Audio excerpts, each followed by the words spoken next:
Star Wars: The Clone Wars is the second game in the increasingly complex classification system of pandemic-related offspring to fall under the genus a pandemic system game.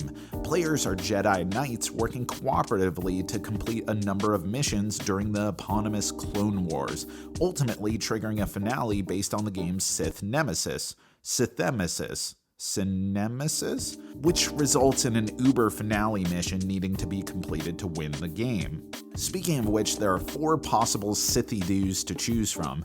Each are driven by their own deck of 6 cards and have varying focuses to which they will try to throw a wrench in your plans, from Darth Maul, who independently accrues power to accelerate the threat and dwindle the supply of droids, both of which are sort of clocks through which you might lose the game, to Darth Sinead, who doggedly pursues and fortifies mission sites. All of them provide a different shade of challenge for you to go up against as you try to save a galaxy falling into darkness.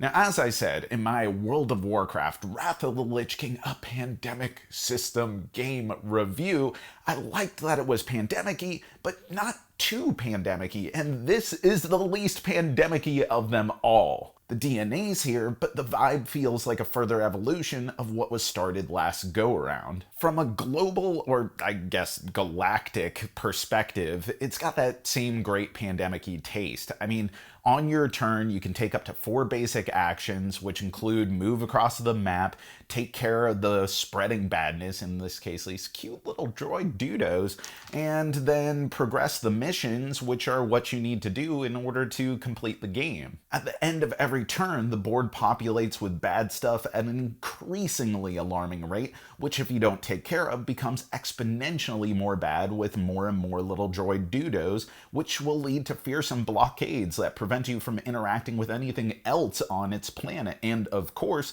the clock ticking by faster and faster. But that's pretty much where the similarities end. What really makes it hit different comes down to 3 things: the missions, the squad cards, and the villains, because Star Wars is all about dem villains. The missions are the primary way to scale difficulty. An easier game requires you to complete 3, add more to make it harder. Jedi Knight difficulty is 4, so I'm calling that normal mode.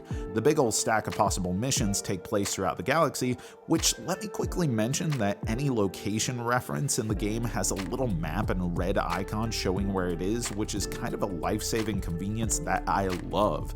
To complete a mission, you have to go to its location, roll the big fat chonker of a d12, then any Jedi at that location can exhaust their squad cards matching the mission to increase the number of successes, and if you meet or beat it, boom, it's done. New mission gets revealed.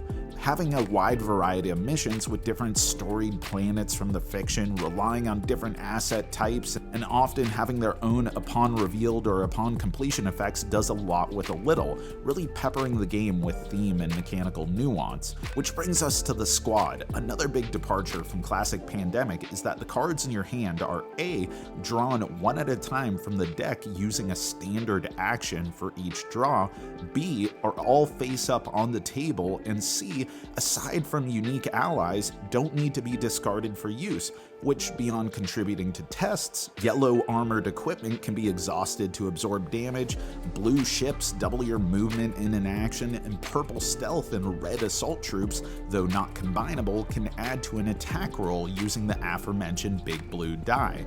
What I like most about these assets is that they are permanent contributable additions that have multiple uses, giving you a light squad building RPG vibe about the game. They increase the value of your actions, help you tackle missions, and even act as player life, where you discard cards in the face of damage you take from any number of villainous effects. Now, the villains are the most curious and most innovative part of the whole shebang. Each of the 4 possible villains you can go up against has their own unique deck of 6 villain cards, one of which is drawn at the end of each turn. And you know one of them is the classic epidemic function from the game's progenitor, increasing the production of little droid dudes across the map. The other 5 are all schemed to that villain's theme, dictating where the villain moves and what sort of fuckery they get up to.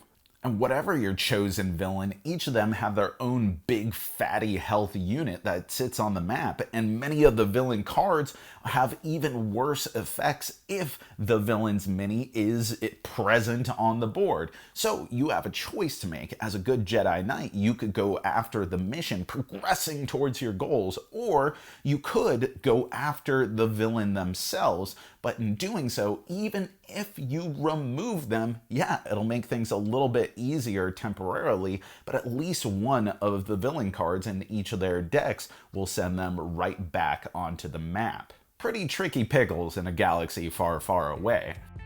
All of this adds up to make the game something grander than its predecessors.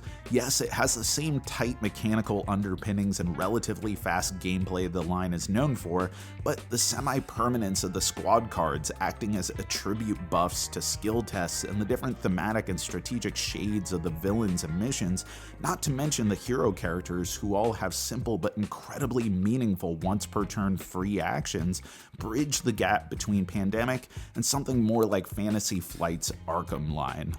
I was pretty caught off guard by this game, as someone who has pretty mixed feelings on this era of Star Wars, who, while liking and holding on to the Wrath of the Lich King, didn't expect this to be much different, and who let go of the original Pandemic ages ago. I was expecting this to be momentarily cool, but ultimately kind of niche and forgettable, and I was really blown away by how truly polished and enjoyable it is. Now, if you're someone who just hates the idea of a pandemic system game, or you have no love for Star Wars whatsoever, I really don't think this is going to do much for you. While there are some major differences between this and the Wrath of the Lich King, I don't think there's enough difference that, unless you really love co-ops, that you gotta have both. Pound for pound, I think Star Wars is the better game in this new branching Pandemic line, though your fandom and some key gameplay differences may give you a preference for the former, both of which games are games that I enjoy.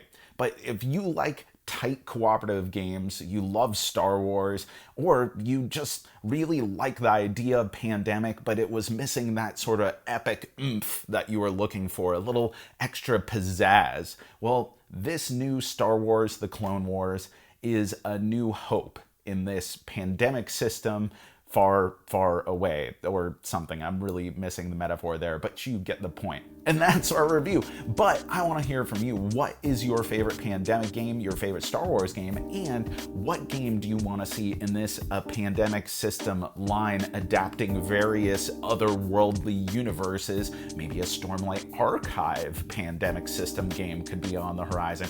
Who knows? Brandon Sanderson's got his fingers in all them different pies. But the point is, thanks for watching, thanks for supporting, thanks for being an awesome community. You know that I've been Jack for the Cardboard Herald.